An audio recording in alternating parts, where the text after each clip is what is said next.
So it's time for right versus left, and this week we've got Bill Rammell, former Labour MP and Minister, and we've got the lovely writer and broadcaster Emma Webb, soon to be married Emma Webb. What's your married name going to be? That's a secret. Look, we've had the King's speech this week, Bill. You've probably sat through many of these royal addresses, and a lot in there, lots of bills, but is it any different from a Conservative King's speech? It didn't appear so to me. I think hugely different. Okay. I mean, 40 bills compared to about 20 under the Tories for the last few years. Why? Because the Tories were so divided, they couldn't bring forward any legislation for fear of losing it. So a real sense of momentum and change, and I think a huge difference from the Tory party. You know, the commitment to house building with the mechanisms to deliver 1.5 million houses, commitments to workers' rights, commitments to renationalise the railways. None of those would ever happen under a Tory government in thousands of years. You know, it's real change, and all of them overlaid with a determination to turbocharge the economy, because without economic growth, we're not going to be able to deliver for the public services in the way that we need. Emma? There are obvious points of continuity with the Conservative policies, but I mean, just simply the smoking ban is one example. And actually, many people have pointed out that there is a bit of continuity there also with the house building, the kind of top-down planning reform. But the Tories never had targets, you know, because they backed off the issue and weren't delivering. A bit like London, Bill, with Mayor Khan. He's not built many houses, has he? Well, he's improved during his term in office. And what you've got to do, and this is a difficult issue, but I think you need to say there have to be local housing targets, and if housing proposals come forward and they meet the local criteria, then they can't be rejected at a local level. Without that, you're not going to get the change, and you're not going to get the houses. But we already have that, Bill. We have local plans in place in but you haven't got statutory targets for local councils, and even if you've got a local plan in place, you still find many housing applications being rejected because of local opposition. I'm sorry, if we're going to deliver the homes that are needed, then you need to override that local opposition. It is. To be honest, he makes a fair point, does Bill. I mean, in my inbox, housing is a massive issue. I get one off saying, I want a house, I can't get a council house, I can't buy a house, I can't afford rent. And the other half emailing and complaining about a new housing development being built at the end of their garden. So it's a fine balance between not upsetting everybody in your community and providing the houses that their children need. Don't build ugly things. I think people will be happy if you're building towns like Poundbury, where people actually want to live, rather than these kind of hideous flat-pack commuter towns and desecrating the countryside with ugly architecture. I think people would feel differently if those houses were beautiful, and if they were building maybe, you know, a new village on the edge of large cities, or, you know, something that is has some kind of longevity to it, rather than these horrible. But though, I'm thinking about this, Bill, as a politician, being a selfish politician, thinking about campaigning. Next year we've got county elections, local elections. This is going to be a big problem for Labour in places like Nottinghamshire, where I live, because the opposition parties will campaign on you're building on Greenbelt everywhere. Yeah, and one of the problems is that MPs of all parties will never say no to their constituents in terms of supporting their opposition to housing development. But, you know, there's a silent majority that needs liberating. When I was the MP for Harlow, I led a cross-party coalition in favour of a big housing development north of Harlow.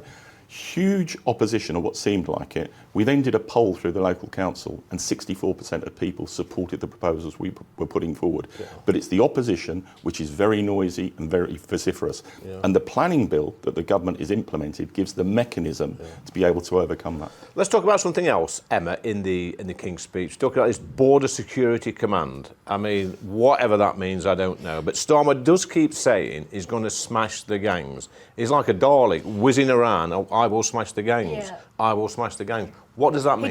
He doesn't really ever show his working out, does he? No. He says we're going, and it's actually the same with this. We're going to do this, but it's not entirely clear exactly how it's going to avoid all of the challenges that the Conservative government faced. It's not necessarily the case that the Conservatives just didn't want to do the things that they promised to the public that they would do. It's just that they weren't willing to take the necessary steps. And I don't see that Keir Starmer is going to be willing to take those necessary steps either. With something like the NHS, Labour are in a different position because they do have, I think, a better chance of reforming the NHS just because it works better politically for them. But with something like immigration, particularly given the fact that some of their MPs are still quite far on the left, I think that they're not going to be able to take the necessary steps like leaving the ECHR. And I think reality is going to come down hard on them soon. If they don't show that by the end of this year, not by the end of this year, but by the end of their first year, that they actually have put in place the things that can actually be effective, I think that the public will just entirely lose hope. And I think immigration is going to be a sort of they're on key thin ice, issue they're on thin ice. They've got to deliver quickly. I don't think we are. The critique from the right is that the Labour Party is not serious about tackling immigration, and we are. And we were the last time we were in government. And I'm not going to say we got everything right, but I was a Foreign Office Minister meeting on a weekly basis with my counterpart in the Home Office to work assiduously to drive down asylum numbers, and we did it from 2005 to 2010. So if you're serious, you can do it. And we've already increased by a third the number of police officers who are going to be located within Europol, because whatever you think about Brexit and our relationship with the European Union, without cooperation judicially and in terms of police, we can't smash these gangs and we can't drive the numbers down. I think the Conservatives knew that too, and come on, it was Tony Blair who flung the doors open to immigration in the first place. The idea that Labour have some kind of objectively better record in immigration is just simply not true. Well, it is. Net migration is is 3 times higher today compared to when we left office. And yes, through the expansion of the European Union, we brought people into the country who worked hard and contributed. But what we've seen since 2010 is a complete loss of control of the system, and we need to get that back. I agree with that. I just don't necessarily think that Labour are going to be any better at doing it than the Conservatives were. OK, guys, right, this is time for the yes or no quiz. You've done this before, haven't you, Emma? You've done it as well, Bill, haven't you? Let's go for it. 5 questions. You can only give a yes or no answer. I know it's incredibly difficult. Your old friend, Stephen Pound, by the way, he gets it wrong every single week, but anyway, he's back on in a few weeks. He speaks very highly of you, Lee. Does he really? Yeah. Very good. Bill, was it a good King's speech? Yes. Emma? No.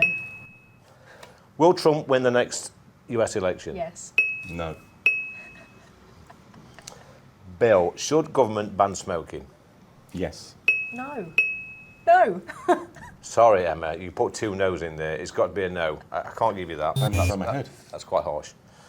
Number 4, should David Lammy apologise for previous comments he made about Donald Trump? No. No.